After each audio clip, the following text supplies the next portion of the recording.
আজ বহুদিনের একটা শখ পূরণ হলো বৌদির। বৌদি নিজেও ভাবতে পারেনি কখনো নিজের বাড়িতে বসে এত সুন্দরভাবে নিজের শখটাকে পূরণ করতে পারবে। হেই হ্যালো এভরিওয়ান, আমি দীপান্বিতা। আমি আবারও চলে এসেছি তোমাদের সামনে সুন্দর একটা ব্লগ নিয়ে। এবার তোমাদের বলি আমার বৌদির বহুদিনের পুরনো শখটা কি। বিয়ের পর থেকেই বৌদির ইচ্ছে ছিল হেয়ারটাকে স্ট্রেটনিং করা, তবে বারবার করতে চাইলেও কোনো না কোনো ভাবে একটা না একটা বাধা পড়েই যেত। বৌদির বিয়ে হয়েছে প্রায় 3 থেকে 4 বছর হয়েই গেছে। আমাদের মধ্যে বিয়ের পরে 1 বছর হেয়ার কাটিং করা যায় না। আচ্ছা, তোমাদের কার কার মধ্যে এই নিয়মটা আছে আমাকে জানিও। আর তার কিছুদিন বাদেই আমাদের ছোট্ট মাম্মাম আমাদের ফ্যামিলিতে অ্যাড হয়। এই সমস্ত কারণেই বৌদির ইচ্ছেটা আর কোনোভাবেই সাকসেস হচ্ছিল না। আর তারপরেই তো আমিও বিউটিশিয়ান কোর্স কমপ্লিট করেছি, তাহলে আর কেন আর বৌদির স্ট্রেটনিংটা বাকি থাকে। ক্লাস ডেমো ও আমাদের কাজ দেখানোর জন্য একটা হেয়ারের প্রয়োজন, আর সেই সময়ই আমি বৌদিকে বললাম যে তুমি কি হেয়ারটাকে স্ট্রেটনিং করবে। বৌদি তো শোনা মাত্রই বললো হ্যাঁ আমি করব। আগের দিন আমি বৌদিকে জিজ্ঞাসা করেছি আর পরের দিনই বৌদিকে স্ট্রেটনিংটা করে দেওয়ার কথা ছিল,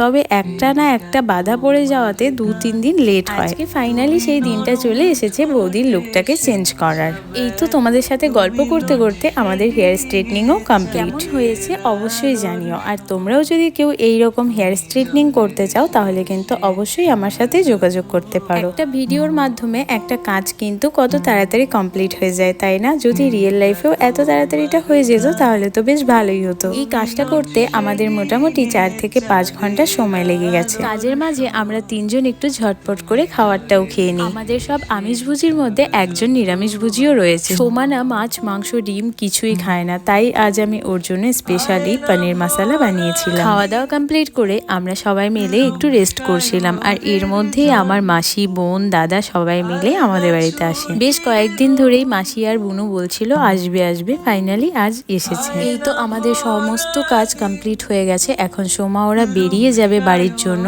আর এই সময়ে দেখো কি পরিমাণে বৃষ্টি। এত গরমের মধ্যে এই শান্তির বৃষ্টিটা দেখে আর নিজেকে সামলাতে পারছিলাম না, তাই আমি দৌড়ে চলে গেছিলাম বৃষ্টির মধ্যে ভিজতে। এই বৃষ্টির জন্য সোমা ওরাও আটকে পড়লো, বাড়ি আর যেতে পারছে না। মেয়ের তো বাড়ি যাওয়ার জন্য পুরো টেনশন লেগে গেছে গাড়ি পাবে কিনা। একে তো 6টা বেজেই গেছে। আমি ওকে এত ঘরে বসতে বলছি, ও কোনো মতেই বসবে না। গেটের সামনে দাঁড়িয়ে আছে বৃষ্টি কখন কমবে আর ও বেরোবে। আর এই দেখো বৃষ্টি কমেও গেছে আর ওরা বেরিয়েও পড়েছে। ওদের সাথে সাথে আমিও একটু রাস্তায় চলে আসলাম ওদেরকে গাড়িতে উঠিয়ে দিতে। যাই হোক, আজকের মতো এতটুকুই। ব্লগটি যদি ভালো লেগে থাকে অবশ্যই একটা লাইক করে দিও। আর হ্যাঁ, ফেসবুকের পাশাপাশি আমার কিন্তু একটা ইউটিউব চ্যানেলও রয়েছে, তার লিঙ্ক আমি কমেন্ট সেকশনে দিয়ে দেবো। প্লিজ তোমরা একটু সাবস্ক্রাইব করে